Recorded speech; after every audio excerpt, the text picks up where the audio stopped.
Hey everybody, Dominic here. And a lot of my videos I talk about different Google apps that I think are incredibly useful in education. And there's one app that I use all the time, but I've actually never really talked about it in any of my videos. And that's Google Drawings. Google Drawings is an application that's made available by Google, and it's basically a drawing tool. And a lot of people pass it over because they feel it's a very simplified program, but I think its simplicity is actually what makes it such a useful program. So let me show you how you can create a Google drawing, and then let me give you some examples of how you can potentially use it. So, first of all, to create a Google drawing, there's actually a couple of ways you can do it.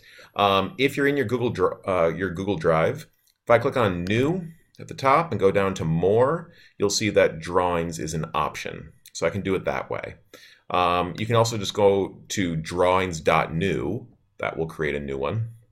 One more way that actually is kind of cool is if I go into a Google Doc, and let's imagine that I am putting together some kind of document, maybe a worksheet or something. And so here is some information that's in my document, okay? And then let's say that I want to include a visual with my document. Well, I can actually create a brand new Google drawing and embed it straight into my Google Doc. If I go up to Insert, Drawing, and I actually have two options. I can either click on New to make a brand new Google drawing, or I can click on Drive to go grab an existing drawing. So if I click on New, then that will bring me into the Google Drawing app where I can start making my drawing. Okay, so what can you do with Google Drawings? Well, let me just show you some examples here of different drawings that I have created in the past with Google Drawings. Okay, so here is just kind of a process overview of our evaluation and observation processes at CBTC for faculty. And this was a very simple visual to put together. If I go up to the Shapes tool, you'll see that there's lots of different shapes that you have access to. And for this particular one, I chose to use the arrows. Here you can see a couple of the arrow options that you have. And so it's pretty simple to put that together. Here is another drawing that I put together. This is a seating chart that could be used by teachers to put together a list of names for their students.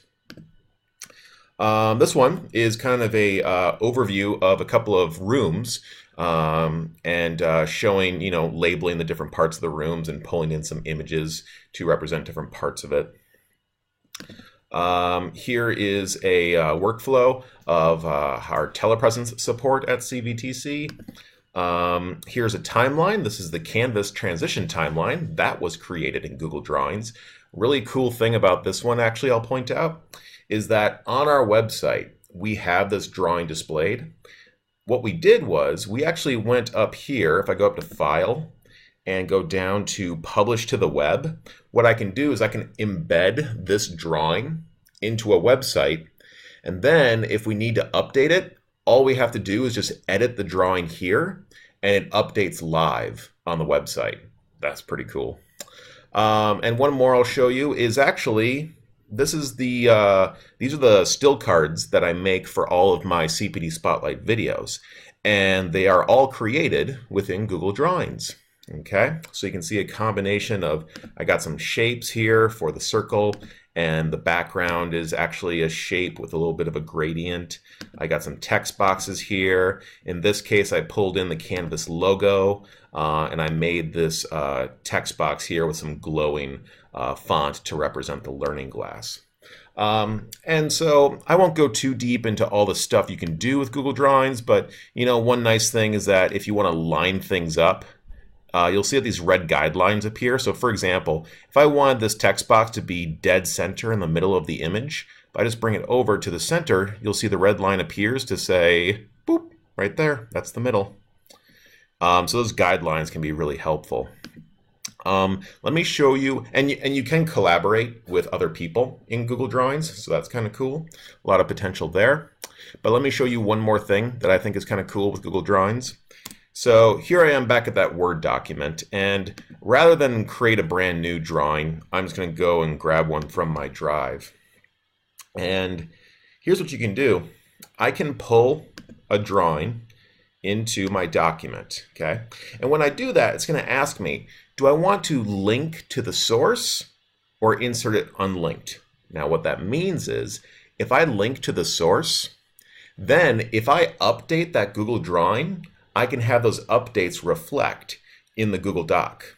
If I do it unlinked, then it's just going to grab that still drawing, and if I update it in the original drawing, that those updates will not be pulled over into the document. So if I click on link to source and hit insert, there it is. And now if I go back here and maybe let's change the color of the Canvas logo just for fun. So I'll click on format, I'll go over to recolor, and let's make the Canvas logo blue. So I'll make it this blue to match our Learning Glass font there. Okay. All my changes are saved automatically. I'll go back over to my Google Doc. You can see right now the logo is still red, but in the top right is this update button. If I click on that, and there we go. Now it's blue. Okay, so Google Drawings is a really handy tool. It's great for creating timelines, for creating workflows, for representing processes. But honestly, there's a lot you can do with what is really a very simple tool. And because it's in G Suite, it's available to all faculty and students for free. And it can be pulled into a Google Doc, it can be shared out, it can be collaborated. A lot of great stuff that you can do with it. So make sure to check that out. And if you have any questions about utilizing Google Drawing or any of the other Google apps, of course, reach out to me. I'd be happy to help you out. And thank you very much for watching.